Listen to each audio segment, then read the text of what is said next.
नमस्ते बच्चों, आज हम कक्षा 7 बाल महाभारत कथा का पाठ 31 कर रहे हैं, जिसका नाम है 7वां, 8वां और 9वां दिन। अब इन दिनों में जो युद्ध हुआ था कौरवों और पांडवों के बीच, यहाँ उसकी बात की जा रही है। ठीक है, आज हम इसके करेंगे प्रश्न उत्तर। शुरू करते हैं।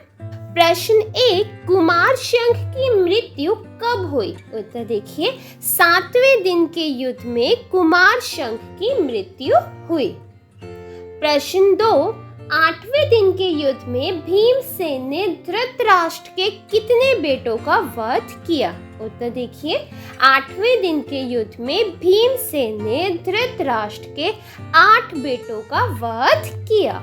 प्रश्न 3, 8वें दिन के युद्ध में अर्जुन क्यों शोक विह्वल हो उठा, अर्थात क्यों शोक में डूब गया था?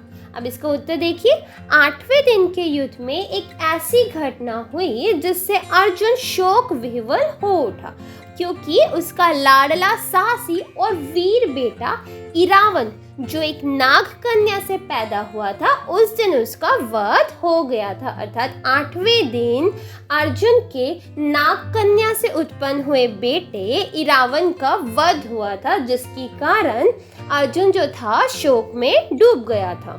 प्रश्न 4, इरावन की मृत्यु का भीमसेन के पुत्र घटोत्कच पर क्या प्रभाव पड़ा? अब युद्ध में जब इरावन की मृत्यु हुई तो भीमसेन के बेटे घटोत्कच का क्या रिएक्शन था, वो पूछा गया। अब उत्तर देखिए, भीमसेन के पुत्र घटोत्कच ने जब देखा कि इरावन मारा गया तो उसने इतने जोर से गर्जना की कि जिससे सारी सेना थर्रा उठी अर्थात कांप उठी।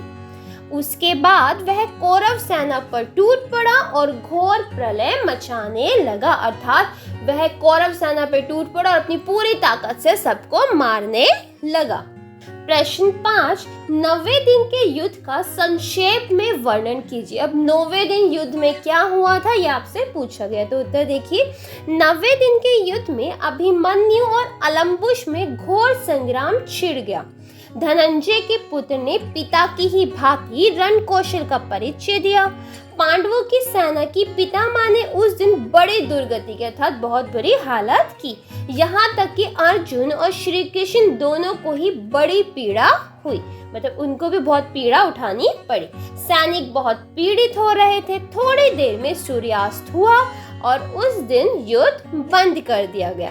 तो ये था हमारा 9वें दिन का युद्ध का संक्षेप का वर्णन। ठीक है बच्चों, उम्मीद है आपको समझ आया होगा। फिर भी कोई डाउट हो आप कमेंट बॉक्स में पूछ सकते हैं। अगर वीडियो पसंद आए तो लाइक करना और चैनल को सब्सक्राइब करना मत भूलना। धन्यवाद।